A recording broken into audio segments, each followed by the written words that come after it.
Oh, I was just seeing if I could encounter that new Girahim glitch that we just found out about, but... Oh yeah, welcome to Zelda University, it's Zelda time! Welcome to the SuperFast edition of the Mailbag. I'm your host, Bastion, news editor for Zelda Universe. The reason why it's the SuperFast edition is because over on the Zelda news video that I did most recently, one of the comments was, you kind of talk a little bit slow, could you talk a little bit faster? So yes, I'd be happy to oblige. I'm going to talk as fast as I humanly possibly can in this Mailbag video. Let's see how it goes!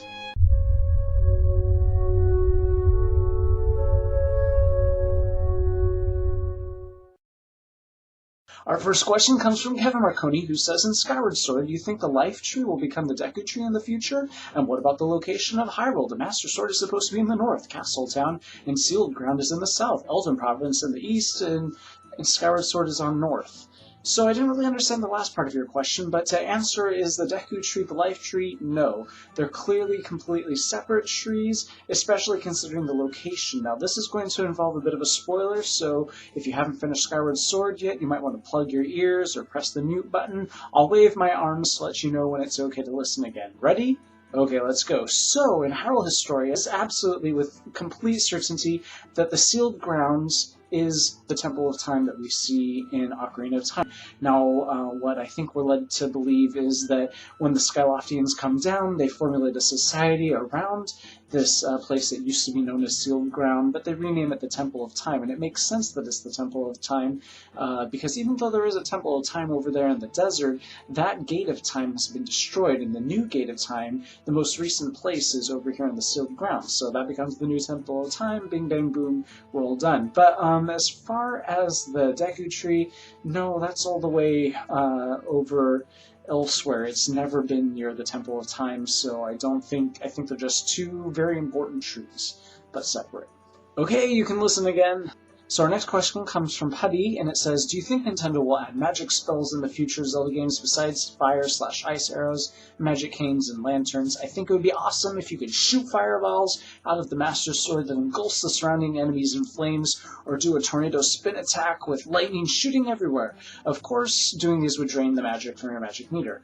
Well, we have precedents. In Zelda 2, The Adventure of Link, you can cast the fire spell, which lets you shoot fireballs right out of your magical sword. So I think they could go ahead and incorporate something like that in the future Zelda game with a little wink back to Zelda 2, The Adventure of Link. Our next question comes from Waza, which says, in your opinion, which Link do you think has done the most/least? Since some Zelda games have the same Link, they could be considered to do the most. And I'm going to go with the Zelda 1/Zelda 2 Adventure of Link, because he did a heck of a lot. Basically, he had to collect all 8 pieces of the Triforce of Wisdom, defeat Ganon completely, fully, finally. At the end of this timeline, he's dead for good.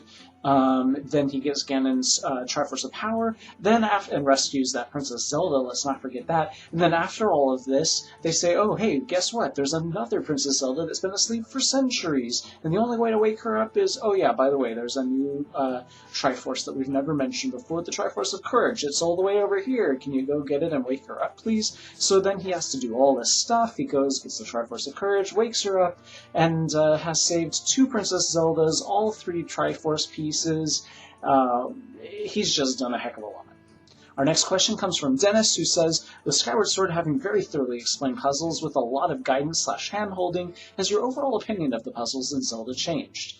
It's true. Each successive Zelda game seems to hold your hand a little bit more about puzzles, keeps giving you hints when you kind of feel like, I didn't really need that hint, thanks so much, I could have figured it out on my own. This is compounded by the fact that the companion issue that they've implemented since Ocarina of Time, they just keep making those companions give you more and more information that you don't really need. For instance, Fi keeps popping out of the sword and tells me, oh, hey, what this guy just said, let me reiterate it verbatim, except add a few more words. I mean, like, she doesn't need to tell me exactly what I just heard.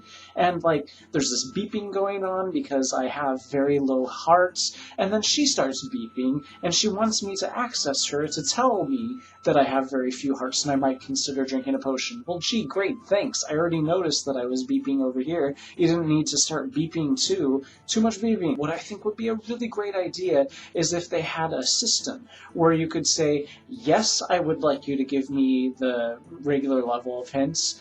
Yes, I would like you to give me some hints sometimes for the really tricky stuff if I'm not figuring it out in X period of time or something like that. Or, no, don't give me any hints. I can figure this stuff out on my own. Thanks very much. Our next question comes from Cake Jerry. Cake. Who says, is it at all possible that the Kikiwi from Skyward Sword could have somehow evolved into the Kokiri from Ocarina of Time, which then evolved into the Koroks from Wind Waker? Well, there are no solid facts, but my personal opinion is, yes, absolutely the Kokiri evolved into the Koroks, or were magically transformed by the Deku Tree, or something happened that caused the Kokiri to become the Koroks, because the Deku Tree is central in both of those societies, the Kokiri and the Koroks. He's considered the father of both of these things. Now, as far as the Kikiwi, the only evidence is that they're both all forest spirit sorts of things, and that their names all sound kind of similar. Kikiwi, Kokiri. And then our next question comes from Big Key Chess, who says, where are all the girl Gorons? Or do you think that the Gorons that look like men are really girls? It's quite possible that that there are no girl Gorons. How would this possibly work? Well, let me explain. In our own reality, there are species that do have the ability to reproduce asexually. That is, as a female without males. I know that I think that seahorses can do it, but I do know for sure that there are certain types of reptiles, and there's even a type of shark. I read this interesting story about how there was this female shark who was, I think, in captivity, but there were no males around her, and then immaculate conception. Suddenly she had a baby shark, and this baby shark was genetically identical to her. So I think it's quite possible that the Gorons reproduce asexually. Maybe a male Goron thinks, gee, I'd like a little patter of Goron feet around these caves, and then he squats down, plops out an egg, which may look like a rock or something, and then we've got a baby Goron. It's also quite possible that there are female Gorons, and we see them, but they just look an awful lot like the males, and so we look at that and think that's a dude, but dude's a lady. Our next question comes from Phrase, who says, hi Cody, I am confused with the different links. Now with the new timeline release, I was wondering if you could do a quick rundown explaining which games have the same links and which have different ones, i.e. Hero of Time, Winds, Legend, etc. That sounds like a great question. You're not asking it of me, however, you're asking it of Cody, so let's ask Cody. Cody? Hey there, Phrase. There's a lot of Zelda games out there, but there's only one link to the Zelda games, and that's you, the player. This episode of Philosophy was brought to you by Cody Davies. Wow, my Cody impression just keeps getting worse and worse. And then our final question comes from BadWolf16, who's clearly a Doctor Who fan, and I like him already, who says, instead of having a Ganondorf perspective game, why not just have one from Zelda's? She's a good guy after all, and it sounded like she had quite an adventure with Impa and Skyward Sword, or you could be Sheik in Ocarina of Time. Quite fun anyway, try Zelda, not Ganon. Now, I think this is in reference to a mailbag that I had before, a question asked, would you like to play a game from Ganon's perspective? And I think, yeah, I would, but I don't think Nintendo's ever going to make a game like that. I do think Nintendo will make a game from with Zelda as the main character. The reason why I think this is because I remember reading a quote from Eiji Aonuma saying, after all of these years, it seems like it's about time that Zelda's had her own game.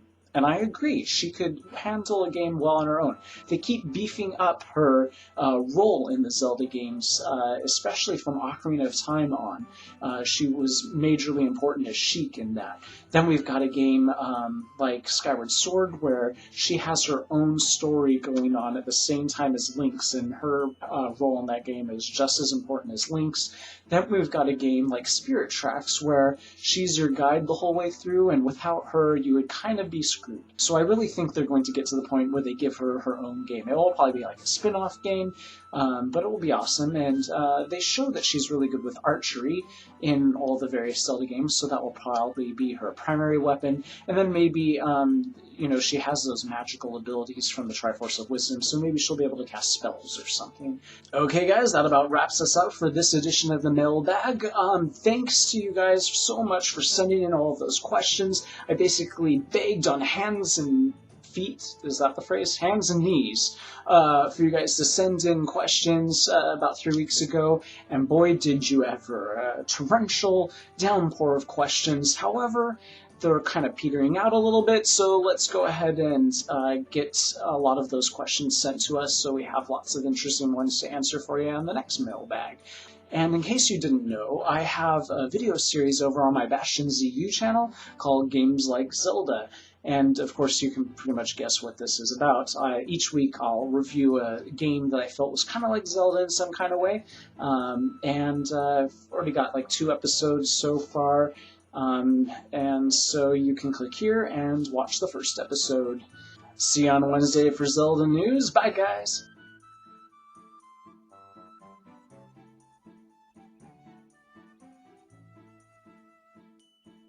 Yeah! Yeah! Oh, whoa, oh no. Forgot the watch. Is it at all possible that the Kikiwis... See, now how do you pronounce that? Is it Kikiwi or Kikwi? Kikiwi. I like Kikiwi, but the entire time during Skyward Sword I kept saying Kikwi, and then I kept thinking of Link kicking them. I'm going to go with Kikiwi. Is it at all possible that the Kikiwi... Kikiwi. That's right. Okay. Is it at all possible that the Kiki... I cannot say their name.